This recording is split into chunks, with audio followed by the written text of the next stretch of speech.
Sir. And Sudheer గారు hello అండి. నమస్తే హరీష్ చెప్పండి.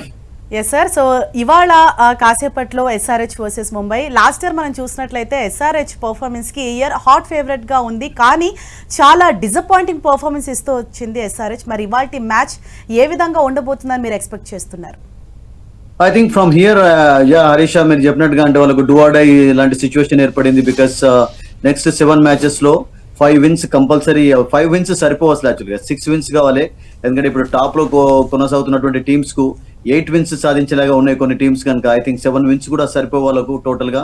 సో నెక్స్ట్ 7 matches లో 6 గెలవడం అనేది I think it's bit difficult task, ఒక హర్క్యులెన్ టాస్క్ వాళ్ళ ముందుండి. But it can happen. ఎందుకంటే మంచి పర్ఫార్మెన్స్ కనవచ్చినట్లయితే I think they can go to the playoffs. But అంత ఈజీగా మాత్రం లేదు, ఎందుకంటే మిగతా టీమ్స్ అని కూడా ఇప్పుడు స్ట్రాంగ్ గా ఉన్నాయి. అండ్ దట్టు ఈ రోజు జరిగే మ్యాచ్ చాలా టఫ్ మ్యాచ్ ఈ రోజు ముంబై తోటి.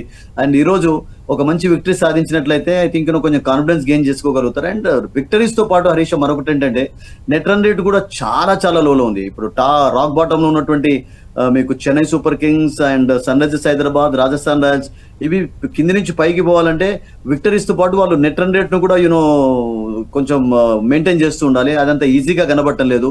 సో నేను అనుకుంటాను it's going to be a difficult thing for Sunrisers Hyderabad this year. Maybe కొన్ని విక్టరీస్ సాధించినట్లయితే కొన్ని కాన్సలేషన్ విక్టరీస్ లాగానే ఇలాగా కనబడుతుంది ప్రస్తుతం ఉన్నటువంటి సిచ్యువేషన్ లో అయితే, unless a miracle happens Harish. Right sir. And Karthik గారు, సో యాజ్ సుధీర్ గారు సైడ్ ఈ మ్యాచ్ అన్నది ఎస్ఆర్హెచ్కి చాలా ఇంపార్టెంట్, ఎందుకంటే కమింగ్ మ్యాచ్లో కూడా వారు ఖచ్చితంగా గెలవాల్సిన మ్యాచ్. అండ్ పర్ఫార్మెన్స్ వైజ్ చూసుకుంటే ముంబై చాలా ఇంప్రూవ్ అయింది. ఇప్పుడు టేబుల్లో కూడా కొంచెం టాప్కి వచ్చింది, 5th పొజిషన్లో ఉంది. అండ్ ఎస్ఆర్హెచ్ 9th పొజిషన్లో ఉంది. సో ఇవాల్టి మ్యాచ్ డూ ఆర్ డై మ్యాచ్లో ఏ విధంగా ఆ ప్లేయర్స్ కానీ ఆ ఫామ్ కానీ ఎస్ఆర్హెచ్ ఎలా ఉందంటున్నారు? ఇది డూ ఆర్ డై మ్యాచ్ అని చెప్పలేము. బట్ స్టిల్ ఏంటి అంటే ఇందాక సుధీర్ గారు కూడా చెప్పారు, it's a very important match for SRH. ఎందుకంటే ఇక్కడ నుంచి గెలిచి రన్ రేట్ యాడ్ చేసుకుంటూ వెళ్ళటం అనేది చాలా ఇంపార్టెంట్. బట్ యాజ్ సచ్ మనం ఇప్పుడు చూసుకుంటే ఎస్ఆర్హెచ్ కంపారిటివ్లీ ముంబై ఇండియన్స్తో చూసుకుంటే we are in not a great position. అది బౌలింగ్ డిపార్ట్మెంట్ అవ్వచ్చు, ఈవెన్ బ్యాటింగ్ డిపార్ట్మెంట్. అంటే ఆన్ పేపర్ ఎంత స్ట్రాంగ్ బ్యాటింగ్ లైనప్ ఉన్నా end of the day the results are not coming out. So అది చాలా క్లియర్గా కనబడుతుంది. But I think Mumbai Indians is more on a positive note, ఎందుకంటే last 3 matches గెలవటం అయ్యింది వాళ్ళు. అండ్ మనం హెడ్ ఆన్ చూసుకుని I think Mumbai is in a very good position. Like actually I think 10+ matches ఆడారు, ఐ థింక్ 14+ matches ఆడారు. I think Mumbai Indians is in a very good position right now.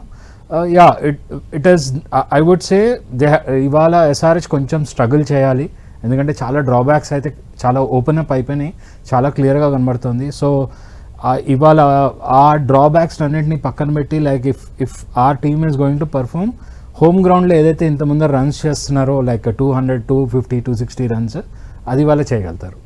Okay.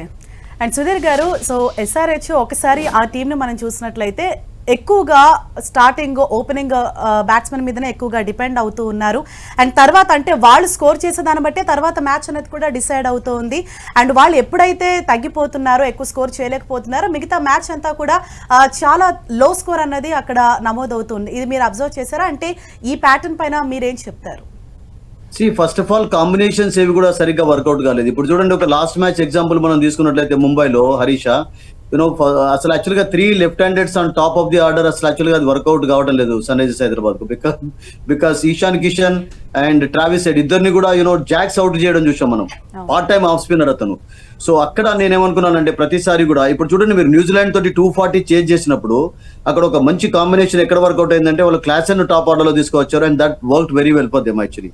So అలా left right combination ఉన్నట్లయితే ఏ team కైనా కానీ కొంచెం rotation లో problem ఉండదు అసలు. యాక్చువల్గా మీరు చూడండి, ఇప్పుడు గుజరాత్ టైటన్స్ చూడండి, వాళ్ళు ఎంత అద్భుతంగా రొటేట్ చేస్తుంటారు.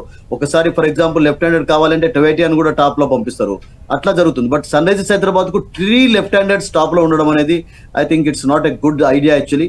ఎందుకంటే మీకు ఈశాన్ కిషన్ సెంచరీ తర్వాత టోటల్ గా ఫెయిల్యూర్ అయినాడు కనుక అక్కడ మీరు చేంజ్ చేసుకోవచ్చు. Class and you can send him up the order, ఎందుకంటే అతడు కూడా కొంచెం రన్స్ చేసే ప్లేయర్ అండ్ అతనికి కూడా కొంచెం టైం అనేది అవసరం, కొంచెం స్ట్రగుల్ అవుతున్నటువంటి ప్లేయర్స్ కనుక. బికాస్ అగైన్స్ పంజాబ్ చూసినట్లయితే మనం పంజాబ్ తోటి అతనికి సమయం లభించింది, చివరి వరకు కూడా నాట్అవుట్ గా ఉండగలిగాడు.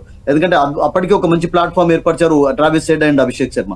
సో అక్కడ నేను అనుకుంటాను కొంచెం చిన్న డ్రాబ్యాక్ అనేది కనబడుతుంది. So they can definitely switch చేయొచ్చు, ఒక బ్యాటర్ ను టాప్ ఆర్డర్ లో తీసుకొచ్చి right hand Ishan Kishan can bat at second down.